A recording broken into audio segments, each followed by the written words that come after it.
Well, hello to all my physics pals. Paul Lake here, and in this video, I'm going to do my very best to explain to you how angular and linear quantities relate to each other. And in fact, what I'm going to do is I'm going to review rotational kinematics, which I covered in my last explainer video. And then I'm going to define what a rigid body is with a fixed axis. This is kind of the main assumption that we're going to make for these rotating objects. And then I'm going to derive relationships, that should be plural, relationships between angular and linear quantities. And then we'll talk about centripetal and tangential acceleration. And I'm going to use unit vectors, r hat and theta hat, to describe them. And here are the equations that we're going to review these, but these are the equations that we're going to derive. And here's the acceleration and so on. And then I have this quantity chart here that explains what all of these variables represent and how we measure them. What are the units we use? So hopefully this will be very useful to you in your physics studies. So this is the goal. We want to understand what all of this here means. And now in this lecture, I'm not going to do a lot of example problems, but if you check down in the description, there is a link that will take you to a page, and you need to find this lesson, angular and linear quantities lesson. Click to that lesson or just scroll down the document. It's a Google Doc. And you'll find lots of example problems that go with this lecture. So the problems, they're written out, and then there's a link to a YouTube video that will give you a very good explanation on how to solve those problems. So yeah, so let's get started. So what we did last time is we defined what angular position was. And so that's what I'm going to do now. Let's review. Let's see, rotational kinematics. Now we use the word rotational. We can also use the word angular. We kind of use those interchangeably. Kinematics. And basically what we said is that if I have an object, I'm just going to pick a blob here. And maybe this blob is rotating about this axis. Okay, so here's the x-axis and the y-axis, and maybe the z-axis comes out at us like this. And we're going to hold this thing fixed, and it's going to rotate about, well, actually, when I do this, I also rotate the x and y-axis, so maybe I should use this little cardboard cutout I made. Oh, it's almost the same shape. So, if I have this right here, and this thing's going to rotate like this, right? In the xy plane. But notice the axis of rotation is in the z direction, huh? So we'll talk a little bit about that. But if I rotate it a little bit, let's say I have an object that's right here. This is point P, and there's some point P right here, and then this is my initial angular position. So you'd get a protractor out, you'd measure this angle right here. And you'd say, okay, that's the initial angle. And then I rotate it a little bit. Now this thing moves in a circle, right? So now it's going to be over here. And so if this is the initial angular velocity, this would be the angular position. This would be the final angular position. And we said that that's a change. This right here, from here up to here, that's a change in angular position, which we said was the final minus the initial. But it took time to do that. So if we divided that by time, that's the rate at which something is rotating, either in radians or degrees or revolutions per second. We can figure out what that is. We call that angular velocity, and this is an omega. It's not a W, it's an omega. And omega is defined to be, well, if you want the average, it's just the change in angle over the change in time. But if you take the limit of this ratio and let delta t go to 0, that becomes the derivative of my angular position is angular velocity. Okay, and then we said, well, what if something's speeding up? So we can say, well, we're going to have angular acceleration. We defined it to be the rate at which angular velocity changes, right? Delta omega, the change in angular velocity over the time interval that change took place. And if this is the average angular acceleration, and of course, if we take the limit and let delta t go to 0, that's going to be equal to d omega dt. So this is kind of how we define, in terms of differential calculus, our change in position, angular position, our angular velocity, and our angular acceleration. And then we developed a set of situations where we said that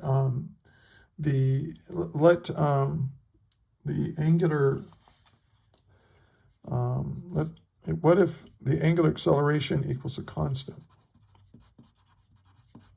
Well, we developed a set of equations. Now I'm going to do something I didn't do in the last video. I wish I had now. I'm going to put translational motion here. This is translational motion, and this is rotational motion, like that. And now we had a set of kinematic equations, right, that we used, and one of them was this one, was the final velocity equals the initial velocity plus the acceleration times time. This is only true if the acceleration is a constant. And if it is a constant, this equation is true. Well, if this is true, then we can say, oh, angular velocity equals the initial angular velocity plus angular acceleration times time. And we call these analogous variables. It's very, mathematically, it's pretty much the same. We're doing the same thing. We had another equation. We said the change in angular, change in angular position, but I'll do change in our position. And let's just keep it on the x-axis. Our change in position is equal to our initial velocity plus our final velocity divided by 2. This is my average velocity, and this is only an average velocity if the acceleration is a constant, times time. Well, analogous variables. Now, time is not an analogous variable. Time is just time. Okay. And we're just going to do this a couple more times. Now, there's a couple more equations that I always taught like this, that I hope looks familiar to you. That's a kinematic equation. If you don't know what the final velocity is and you don't need it, you use this equation. And this has an analog for rotational motion. And then last one, I promise. Okay, so v squared equals v naught squared plus twice the acceleration times our change in position. Okay, and so this is just this. Anything you can do with translational kinematics, you can do with rotational kinematics as long as the acceleration is constant. Okay, so I hope that makes sense. And I gave a homework set. Look in the description, click on the link, and there's a whole homework set where you practice using these ideas and then using these ideas, these ideas right here to solve problems, a lot of example problems. Okay. So that's what we did last time. Now, what are we going to do this time? Well, first, let's define what I'm going to talk about today, and in fact, it applies to this as well. This is for rigid bodies and a fixed axis of rotation. Okay, now what do we mean by that? Well, a rigid body, here is a rigid body. I just cut this out of cardstock, just a blobby random shape. But as this thing rotates, if I pin it down like this and it rotates, rigid body means it doesn't change shape. That the way the mass is distributed doesn't change, okay, as this thing rotates around. So that's a really important assumption in everything we're going to do in this unit. So rigid body means it doesn't change mass and it doesn't change shape. So no change in shape. Now, a fixed axis means that if I, oh, do I really want to do this? Yeah, I do. All right, I'm going to try. Ouch. Okay, so I stuck my finger. If it, let the pencil represent the axis of rotation, because it kind of is the axis of rotation here, right? So what we're going to do is, for all the problems we're going to do, this axis is not going to change.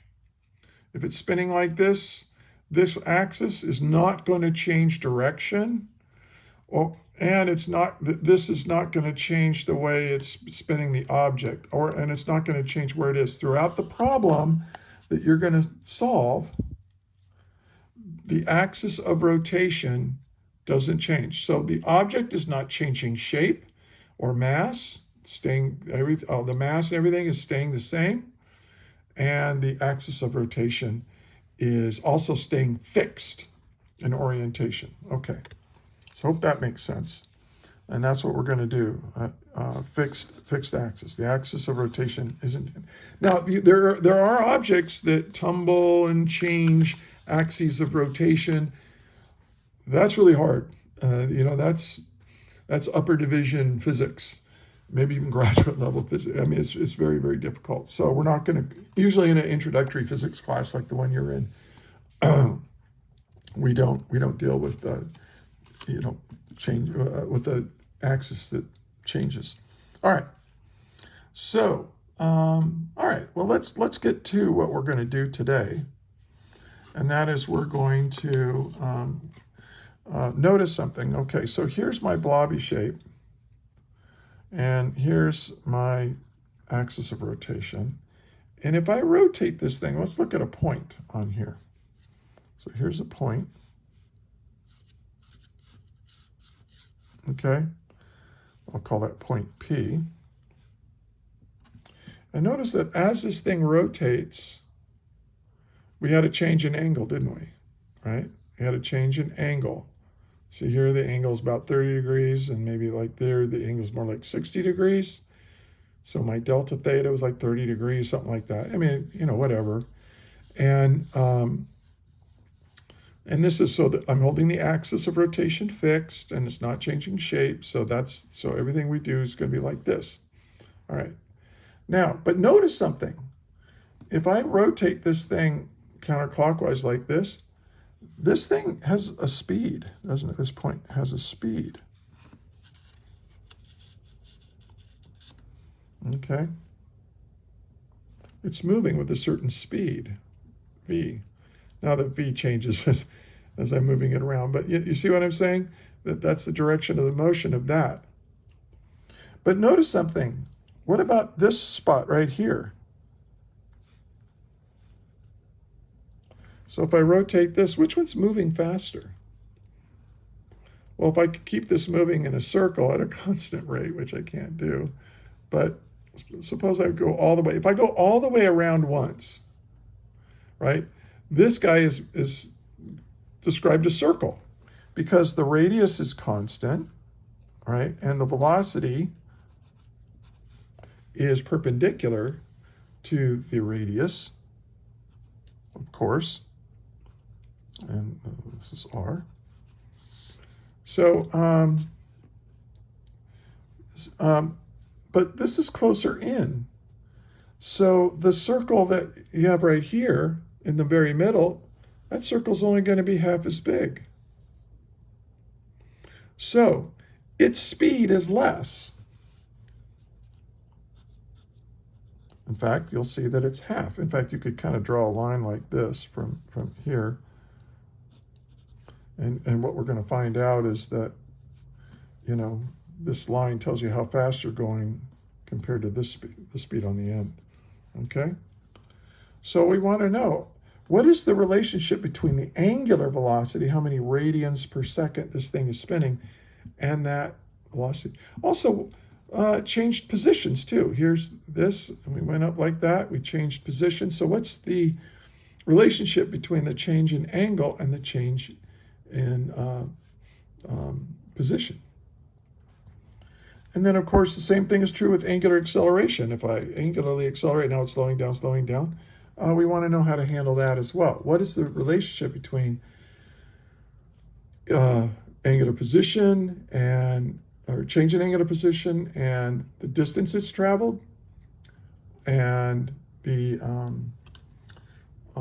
angular velocity and the speed that it's moving, and the angular acceleration and the rate at which it's changing its speed, which we're going to call tangential acceleration here in a little bit. So that's what we're trying to do.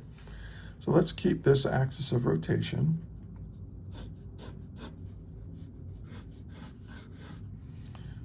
So here's X and here's Y. And we have a blobby shape. But here's my point, P, that I had on this shape earlier. Okay.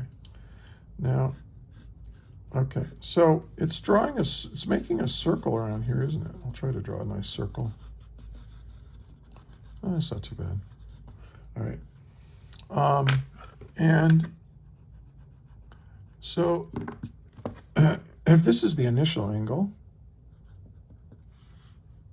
and then we're over here, assuming the radius is the same, I'm trying to keep it the same. And so this is my final angle. So this is my delta theta. Okay. So from here to here, I went this far. You see that? Now it's a curve.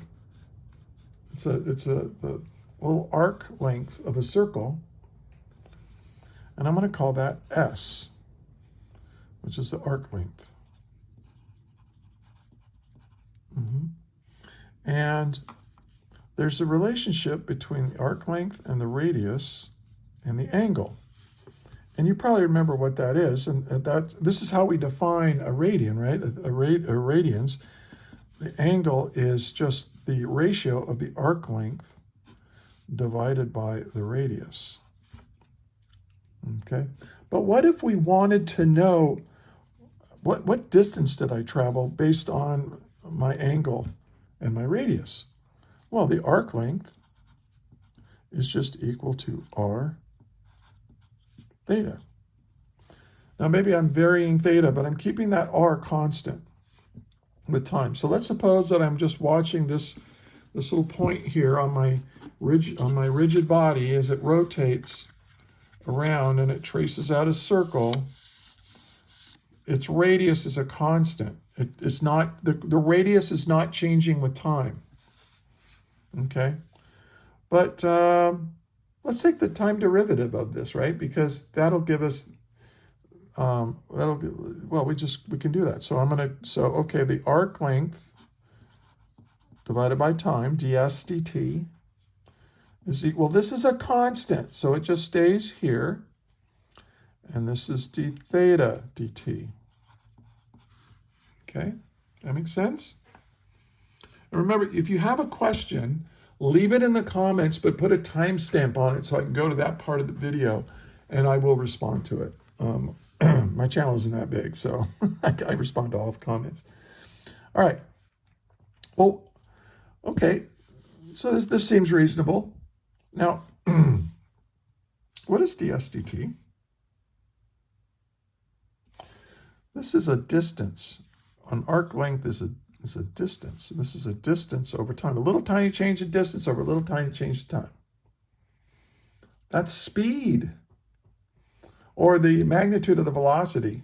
Now the direction of the velocity is tangent to the circle, but the magnitude of the velocity, which I'm going to call speed, is just the rate at which I'm changing the arc length as I move around this circle.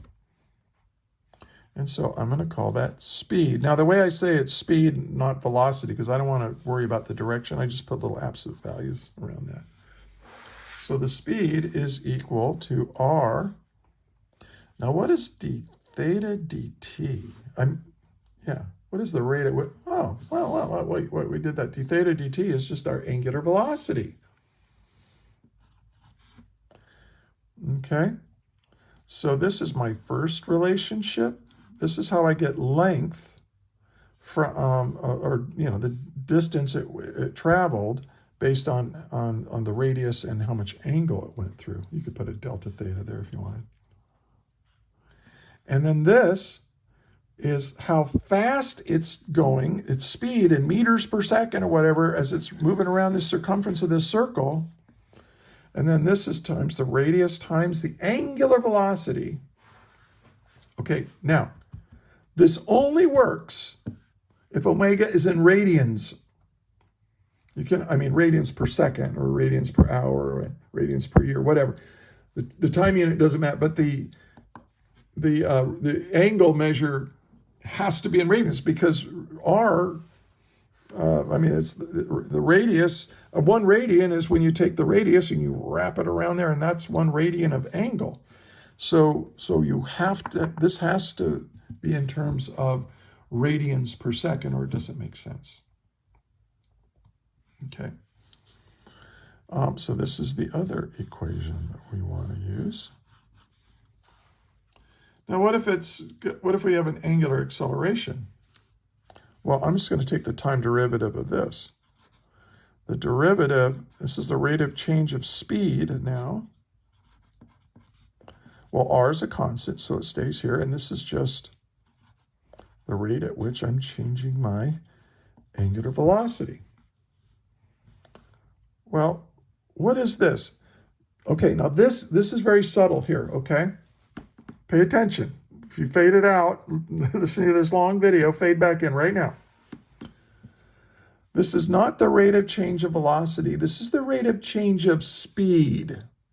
How much you're increasing or decreasing, how fast you're going.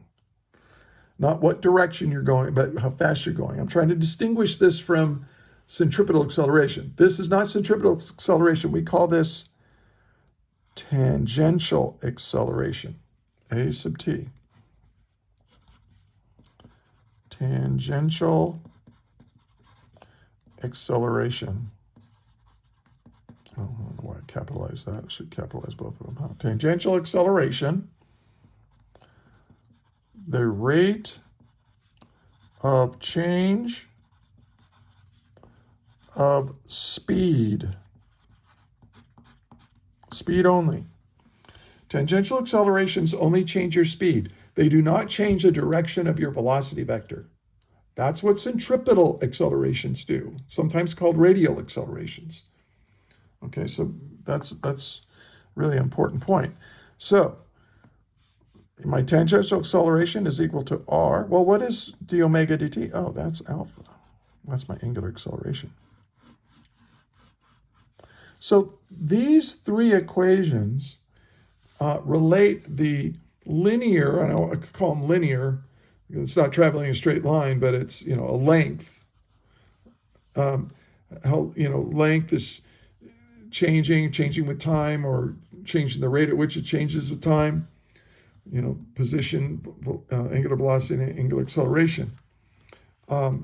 These are really,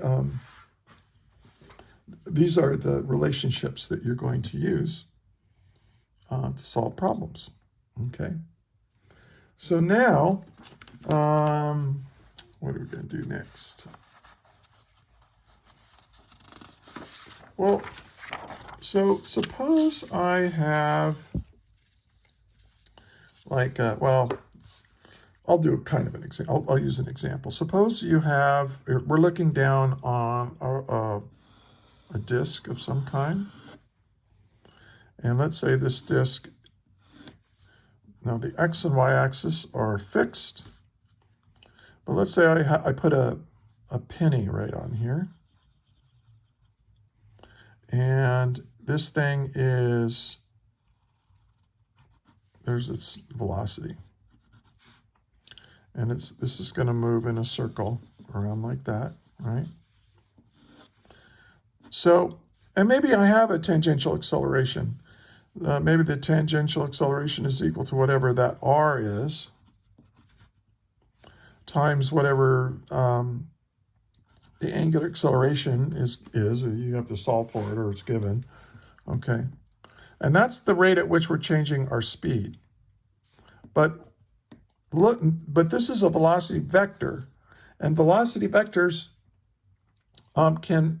we get an acceleration if we change the direction of it. Okay, and we call that a centripetal acceleration. And so the centripetal acceleration, let's say we have a rate of change, maybe we have a positive angular acceleration. So this thing is going to go faster and faster and faster. But it also has a centripetal acceleration that's pointed towards the center of the circle.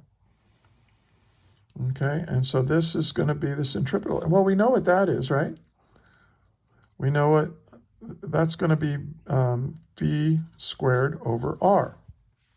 Centripetal acceleration is this velocity squared over r. When you square the velocity, you're dealing with speed. You don't have to worry about direction anymore. But there you go. Okay. But notice, what do you notice about the tangential acceleration and the centripetal acceleration? They are perpendicular to each other. So what if somebody says, what is the overall acceleration? What's the total acceleration on this object that I put on the spinning disk? Well, it's equal to the tangential acceleration plus, and I'll call it centripetal acceleration. Centripetal. Sometimes this is called a sub r for radial, which is fine. Okay. But what do you know about these two? Well, they're perpendicular. So let's say I have right here the centripetal acceleration I drew like this, and I'm going to add to the centripetal acceleration this tangential acceleration. So here's the centripetal, and here's the tangential acceleration.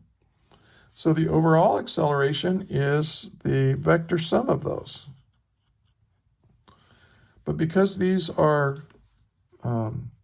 this makes a right angle, these are perpendicular, you have a right triangle, and you can use Pythagorean theorem. And we can say that the overall acceleration is equal to the centripetal acceleration squared plus the tangential acceleration squared. Hopefully that makes sense.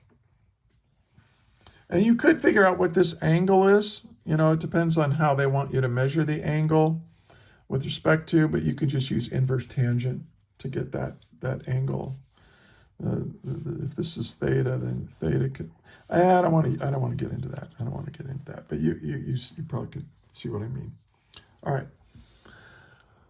Well, this is interesting because I have expressions for these that I can use. For example, well, let's take a look at the centripetal acceleration first. The centripetal acceleration, we said, is v squared over r. But what is speed in terms of angular velocity? V equals r times omega. So I can plug that in here. This is r times angular velocity. The radius times the angular velocity gives me my speed. And then we'll square that and divide it by the radius again. And so we get r squared divided by r. And so the centripetal acceleration is equal to r times omega squared. Ooh, that's an important equation. And yeah. Okay.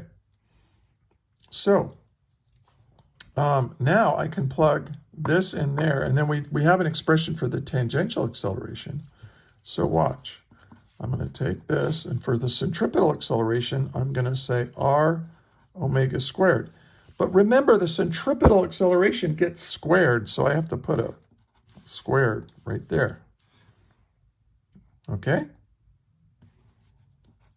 plus, and then the tangential acceleration we said was the radius times the angular acceleration. And there we go. Well, we can simplify this.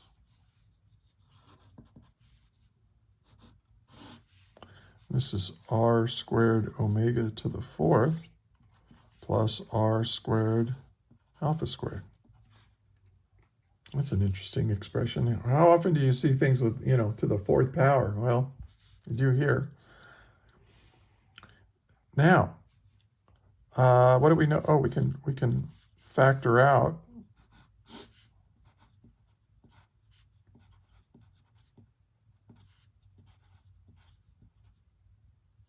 okay. So all I did was factor out the r squared. Oh, well, what's the square root of r squared? Oh, it's just r. So the overall acceleration has a magnitude of r, the radius, times the square root of the angular velocity to the fourth plus the angular acceleration squared. And you'll probably be using that equation. Now, one other thing, for some of you, you will have the centripetal and the or radial acceleration and tangential accelerations expressed with these interesting unit vectors. You've probably used unit vectors for, like if you say, oh, in the x direction, we have I hat, and in the y direction, we call that j hat, and in the z direction, if you go x over to y with your right hand, that your thumb points in the z direction, and we call that k hat. So these were unit vectors. Now these are fixed. These don't change as the object moves through time and space. It's a fixed axis system. But and these unit vectors, remember, they have no units and they have no they have a magnitude of 1. And so all they do is tell you what direction. If you put like something is 25 meters per second in the I hat, that just means 25 meters per second in the positive x direction. That's all that I hat means, is positive x direction. Negative I hat means negative x direction, and so on. Okay, well, now we're going to have these weird unit vectors, and they're going to mean they're able to move, but they really do mean something interesting. So let's suppose I have an object. I'm going to have this, but I have an object right here, and there are two directions associated with this. We have what we call a radial direction. Here's the radial direction. And if this is your origin, and this is your object, I'll call it point P, and this is the origin, the radial direction points away from that center. And we call that r hat. That little hat thing means this is a unit vector. It doesn't have units of meters. I know that r is usually measured in meters. No, it has no units. It just means away from. Away from. That's all it means. You can have negative r hat. Negative r hat would be in the opposite direction. Negative r hat just means toward, or toward some center. Okay.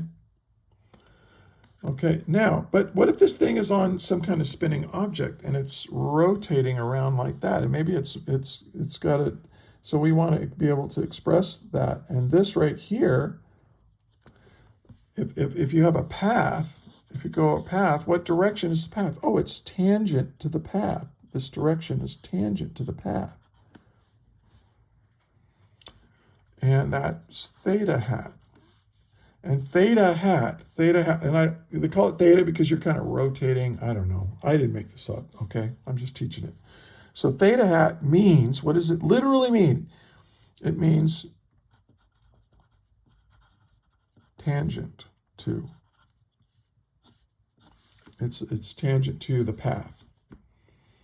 And whether it's positive, usually if you're rotating counterclockwise, you get that positive, or clockwise is negative, but whatever, it's just tangent. And so if I have an object that's right here, and, well, actually, I'll go back up here. If I have this, well, this is the r hat direction, and this is the theta hat direction. So if I want to write the vector equation a little differently, a, the overall acceleration is equal to the tangential acceleration.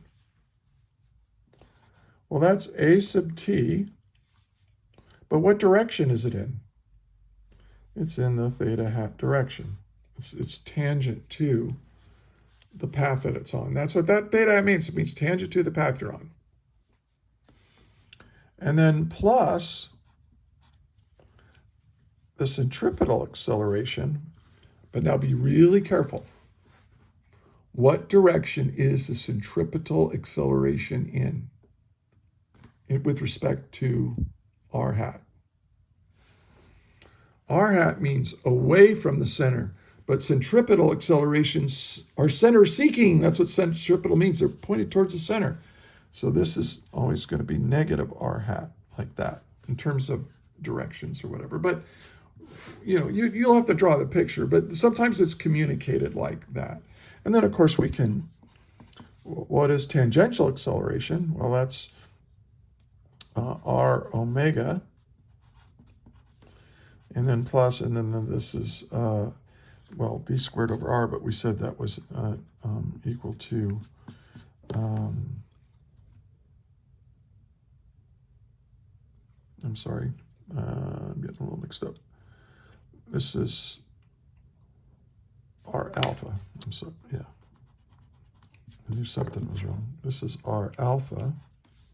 The tangential acceleration is r alpha, and the radial acceleration is r omega squared, and that's in the negative r hat direction. Okay. So sometimes you'll see it written like that. And it looks kind of confusing, but when you think about it, it's, and you learn all this, how it works, it's not too bad. Okay. Well, let's review what we were supposed to do and see if we did it.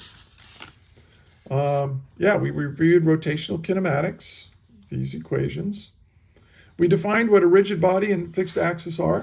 Okay, that's what we're doing. We're studying objects where the object isn't going to change shape, and it's not going to change its axis of rotation. That's fixed in space. Okay, we derived relationships between angular and linear quantities. That were these equations right here. And then we talked about centripetal and tangential accelerations with r hat and theta hat. We used those. We defined what those unit vectors are. Okay. And there we go. Now, hey, I do want to ask you this. If you got this far and you found this to be useful, please like this video, share it with your friends, subscribe to the channel if you're a physics student, and help me out. Help me out. And by the way, I've got a lot of materials. Look in the description. I've got links to more lectures, and I've got links to example problems on how to do this. This video is almost 40 minutes already. I don't want to do any example problems right now, but go to the link, click on it, and if I haven't already, I'm going to be posting lots of example problems on angular and linear quantities and how they're related. So hey, I want to thank you for watching this video, and I also want to thank you for studying physics, because it's a hard subject. And it's a very humbling subject. It can really make you feel dumb. I know.